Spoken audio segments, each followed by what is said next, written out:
Hello दोस्तों, मैं अमन कुमार आपके अपने YouTube channel complete MA and BA course में आपका स्वागत है।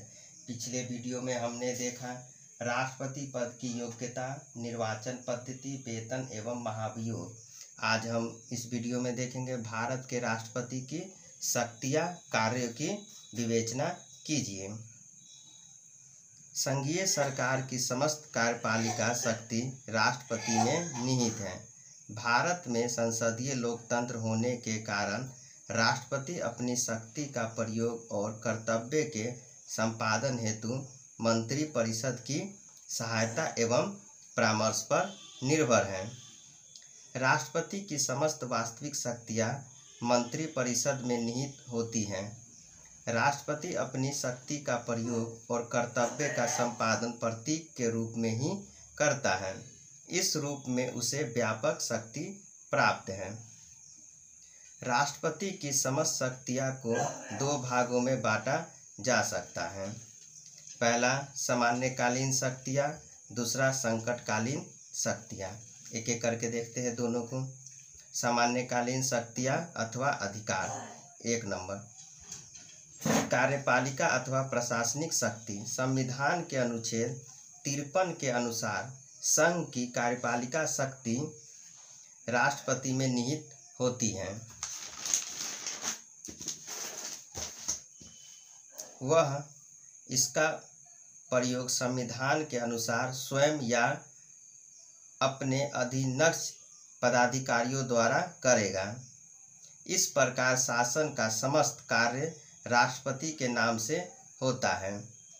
प्रधानमंत्री के लिए यह आवश्यक है कि वह राष्ट्रपति और मंत्रिपरिषद के सभी निर्णय और प्रशासन संबंधी सूचना दें जिसके बारे में राष्ट्रपति सूचना मांगे। दूसरा नंबर पॉइंट देखते हैं, नियुक्ति संबंधित अधिकार। राष्ट्रपति भारत संघ के अनेक महत्वपूर्ण अधिकारों की नियुक्ति करता है, जैसे प्रधानमंत्री की सलाह पर मंत्रिपरिषद के सदस्य, राज्यों के राज्यपाल, उच्चतम न्यायालय और उच्च न्यायालय के न्यायाधीश, महालेखा परीक्षण, संघ लोक सेवा आयोग के अध्यक्ष, वित्त आयोग के सदस्य एवं विदेशों में राजदूत आदि। इस उच्च अधिकारों के अतिरिक्त राष्ट्रपति को कुछ प्रशासनिक आयोगों की नियुक्ति का भी अधिकार प्राप्त है, जैसे अंतर्राज्यीय परिषद, निर्वाचन आयोग, राज्य भाषा आयोग तथा पिछड़े हुए वर्गों की दशा सुधार संबंधित आयोग। नोट में देखते हैं, राष्ट्रपति व्यक्तिगत रूप से मंत्रियों को, राज्यपाल को तथा भारत के मान्यवादी की पदमुक्त भी कर सकता है। अगर राष्ट्रपति देखेगा कि संविधान के अनुसार से राज्यपाल या मंत्रिपरिषद या फिर मान्यवादी काम नहीं कर रहा है तो उसे पद से पदमुक्त भी कर सकता है। 3 नंबर पॉइंट देखते हैं, विधायक संबंधित शक्ति। इस संबंध में राष्ट्रपति के पास विभिन्न शक्ति हैं। वह संसद के 2 सदनों की संयुक्त बैठक बुलाना, सर्वोच्च न्यायालय के अधिकारों व कर्मचारियों की नियुक्ति तथा नियंत्रण व महालेखन परीक्षण की शक्ति से संबंधित नियमों का निर्णय करता है। राष्ट्रपति के पास लोकसभा भंग करने संबंधित अधिकार हैं। संसद के एक सदन में या एक साथ सम्मिलित रूप से दोनों सदनों में अभिभाषण करने की शक्ति एवं संसद द्वारा पारित विधेयक राष्ट्रपति के अनुमोदन के बाद ही कानून बनता है। 4 नंबर पॉइंट देखते हैं, संसद सदस्यों के मनोनयन का अधिकार। जब राष्ट्रपति को यह लगे कि लोकसभा में आंग्ल भारतीय समुदाय के व्यक्तियों का समुचित प्रतिनिधित्व नहीं है, तब वह उस समुदाय के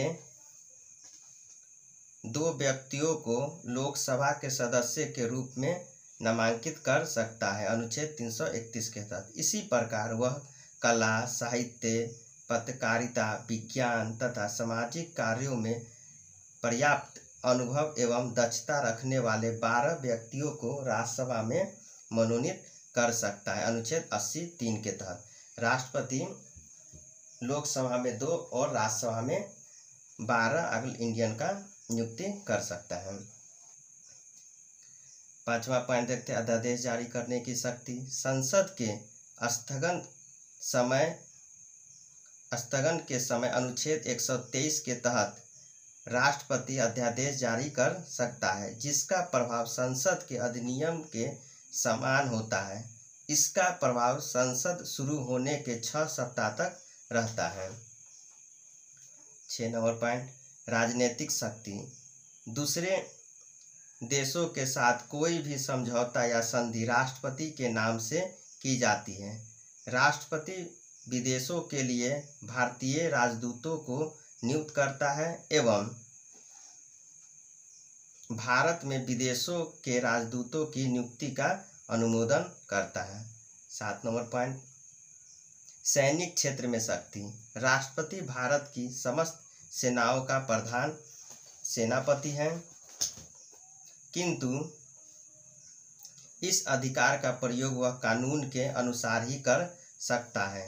युद्ध और शांति आदि के विषय में कानून बनाने की शक्ति केवल संसद को प्राप्त है।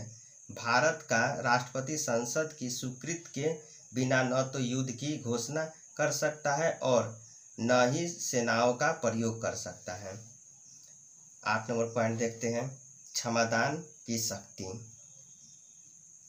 संविधान के अनुच्छेद 72 के अंतर्गत राष्ट्रपति को किसी अपराध के लिए दोषी ठहराए गए किसी व्यक्ति के दंड को क्षमा करने, उसका प्रविलंबन, परिहार और लघुकरण की शक्ति प्राप्त है।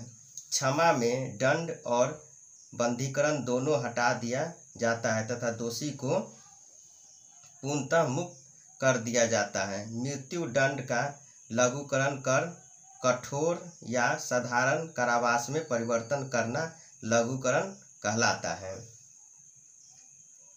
प्रतिहार में दंड की प्रकृति में परिवर्तन किए बिना उसकी अवधि कम कर दी जाती है, जैसे 2 वर्ष की कठोर कारावास को 1 वर्ष के कठोर कारावास में परिहार करना यानी बदलना। प्रविलंबन में किसी दंड पर रोक लगाना है ताकि दोषी व्यक्ति क्षमा याचना कर सके। विराम में किसी दोषी के सजा को विशेष स्थिति में कम कर दिया जाता है, जैसे गर्भवती स्त्री की सजा कम कर देना। दूसरा पॉइंट देखते हैं, संकटकालीन शक्तियाँ। राष्ट्रपति को संकटकालीन शक्तियाँ 3 अधिकार हैं, एक एक करके देखते हैं तीनों। 1 में राष्ट्रीय आपात। अनुच्छेद 352 की घोषणा राष्ट्रपति द्वारा तब किया जाता है जब युद्ध की स्थितियों, बाह्य आक्रमण की स्थितियों या फिर सशस्त्र विद्रोह हो। राष्ट्रीय आपात की घोषणा राष्ट्रपति मंत्रिमंडल की लिखित सिफारिश पर करता है। 44वें संविधान संशोधन द्वारा अनुच्छेद 352 राष्ट्रीय आपात की घोषणा राष्ट्रपति भारत में या उसके किसी भी भाग में कर सकता है। दोस्तों, याद करने वाली बात है, या आप पॉइंट नोट कर लीजिए कि भारत में राष्ट्रीय आपात 3 बार लगा है। पहला बार राष्ट्रीय आपात भारत चीन युद्ध में 26 अक्टूबर 1962 ईस्वी में लगा था। दूसरा आपातकाल भारत पाक युद्ध के समय 3 दिसंबर 1971 में लगाया गया था। वही तीसरा आपातकाल, तीसरी बार राष्ट्रीय आपात की घोषणा 26 जून 1975 में किया गया है। दूसरा नंबर पॉइंट देखते हैं, राज्य में राष्ट्रपति शासन। अनुच्छेद 356।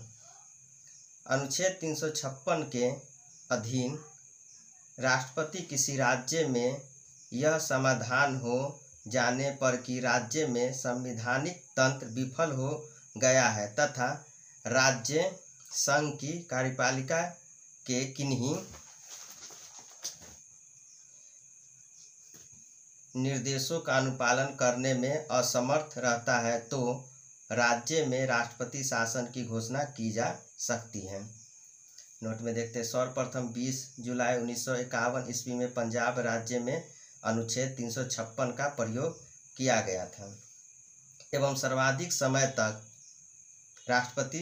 राज्य में राष्ट्रपति शासन जम्मू कश्मीर में रहा है। वित्तीय आपात अनुच्छेद 360 के तहत वित्तीय आपात की उद्घोषणा राष्ट्रपति द्वारा तब की जाती है जब उसे विश्वास हो जाता है कि ऐसी स्थिति विद्यमान है जिसके कारण भारत के वित्तीय स्थायित्व या साख को खतरा है। Thank you for watching my video. मिलते हैं ऐसे ही महत्वपूर्ण टॉपिक के साथ, तब तक के लिए नमस्कार, जय हिंद।